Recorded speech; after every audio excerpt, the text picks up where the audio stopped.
આપણા સન્માન્ય રમેશભાઈ રૂડીગામ સભાના અધ્યક્ષ એમની સાથે કાલે વાત થઈ, રાકેશભાઈએ બી ઓડિયો મૂકેલું, રમેશભાઈએ બી મૂકેલું, ત્યારબાદ ચર્ચા થઈ અને જે ઓડિયો સાંભળ્યું ને તો એટલું ખરેખર દિલમાં દુઃખ લાગ્યું કે આપણો સમાજ આપણે કોઈને ગાળ નથી આપતા તો એ લોકો આપણને કયા અધિકારથી ગાળ આપે છે? એટલે એવા લુખ્ખાને આ જાહેર મંચ પરથી કેમ શું? તારામાં તાકાત હોય ને તો 11 તારીખે આવજે, અમે બધા 11 તારીખે ત્યાં ક્રિકેટ રમવા આવવાના છે. સાથે આજે આપણે ન્યાય માંગવા માટે ખેરગામ પોલીસ સ્ટેશન પાસે આવ્યા છે. મારે તો વહીવટીતંત્રને પણ એક જ વિનંતી, એમ પણ ખેરગામ તાલુકાનું વહીવટીતંત્ર કાયમ ખોટા ગુના દાખલ કરવા માટે ટેવાયેલું છે. અમારા પર 4 ખોટા ગુના દાખલ કરેલા છે, એના અમે પુરાવા છે. અમે તો આ સાચો ગુનો દાખલ કરવા માટે આવ્યા છે. એટલે આના પર એટ્રોસિટી એક્ટ હેઠળ કાર્યવાહી ન કરવામાં આવી તો 11 તારીખે આખા ઉમરગામથી અંબાજી સુધીનો આદિવાસી સમાજ ખેરગામ પોલીસ સ્ટેશન ખાતે ભેગો થશે. આપણને એવું કહેવામાં આવે છે કે ઢોળિયા તમે એમ કે ગાય જ ચારો, ભાઈ તારા બાપ પાસે ભીખ નથી માંગતા. અમે આ દેશના માલિક છે અને આ જે પણ સરકારી જગ્યા છે એ આદિવાસી સમાજની છે. 5મી અનુસૂચિ વિસ્તારમાં આવતી જો જમીન સરકારી है वो जमीन हमारी है એ પહેલાં કાન ફાડીને સાંભળી લે, કારણ કે અમે કોઈથી ડરવાવાળા નહીં મળે. અને પેલો તારામાં એટલી તાકાત હોય ને તો 11 તારીખે આવજે, તને આદિવાસી કોણ છે ને પાઘડીવાળા કોણ છે તે ખબર પાડીશું. એ બોલે છે ને કે તમારા માથા ફાડી નાખું, પણ અમે માથા ફાડવાવાળા નથી. અમે સંવિધાનમાં માનીએ છીએ, કાયદો અને વ્યવસ્થા જાળવવામાં માનીએ છીએ. અમને સંવિધાનિક લડાઈ લડતા પણ આવડે છે અને સમય આવે બિરસા મુંડા અને ભગતસિંહ બનતા પણ આવડે છે. વાત સાંભળી લેજે. સાથે યુવાનોને મારે કહેવું છે, આદિવાસી સમાજમાં હંમેશા પાવર તો હોવો જ જોઈએ, કારણ કે વાયરમાં કરંટ નહીં હોય ને તો લોકો કપડાં જ ઉકાવે, એટલે આપણા સમાજમાં પાવર તો હોવો જ જોઈએ.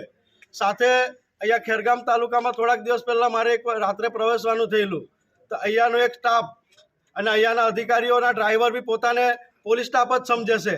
એવા ડ્રાઈવરો રાત્રે ગાડી ઊભી રાખાવે છે, એટલે એવા પર પણ કોઈ કાર્યવાહી થતી નથી. એટલે અમે તો આશા રાખીએ છીએ કે આ તો સાચું છે અને સામે છે, એના પર કાર્યવાહી થવી જોઈએ. અન્યથા એવું નહીં થાય કે અમારો ન્યાય લેવા માટે કોર્ટના દ્વાર પણ ખખડાવતા અમને આવડે છે. માટે શાનમાં સમજીને એમને વહેલામાં વહેલી તકે ધરપકડ કરે અને એના પર કાર્યવાહી કરે.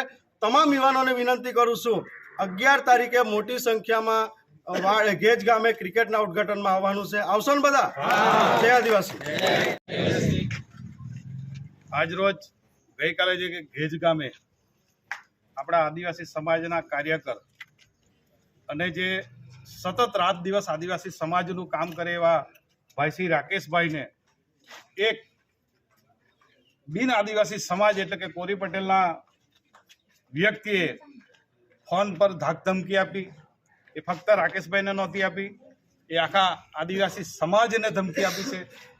તે છેલ્લે એવું પણ બોલે છે કે આદિવાસી યુવાનો ક્રિકેટ રમવા આવશે તો બધાને અમે મર્ડર કરી નાખશું. એટલે આજે આપણે ભારત દેશના બંધારણમાં માનનારા લોકો છે, ન્યાયતંત્ર પર ભરોસો રાખનારા લોકો છે. એટલા માટે આ ખેરગામ પોલીસ સ્ટેશનમાં પીએસઆઈને રજૂઆત કરવા આવ્યા.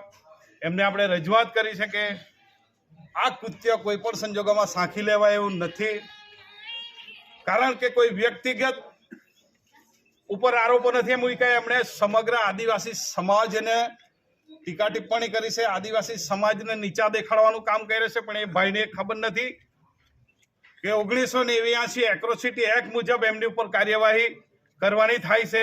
પોલીસ અધિકારી એ એમની રીતે ટેકનિકલ બાબતો એમણે બતાવી છે. એમણે એવું કીધું છે કે એમનું કોલ રેકોર્ડિંગ એ જ છે કે બીજા છે અમારે વેરીફાઈ કરવું. કંઈ નહીં, તમને અમે સમય આપીએ છીએ. પણ યાદ રાખજો જો તમે આ ગુનેગારને બચાવવાના પ્રયત્ન કરશો તો નિયમ 4 હેઠળ આ અધિકારીને પણ આપણે કોર્ટમાં લઈ જશું, આ સંવિધાનની તાકાત.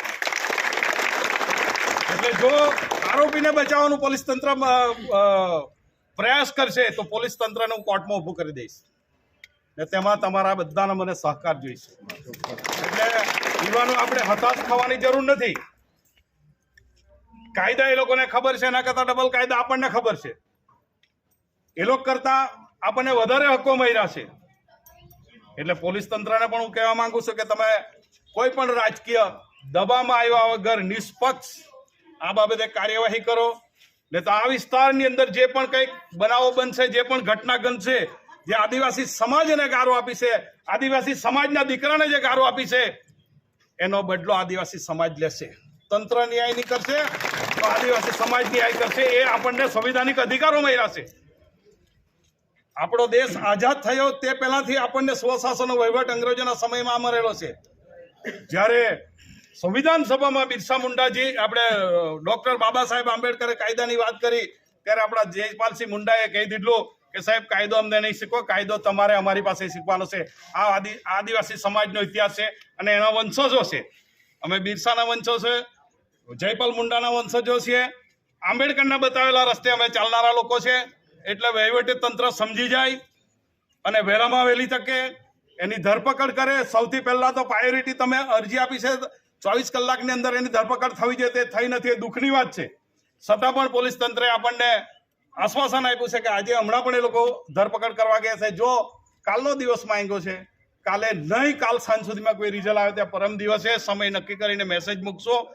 હજારોની સંખ્યામાં આપણે પોલીસ સ્ટેશનનો ઘેરાવ કરીશું. જય આદિવાસી.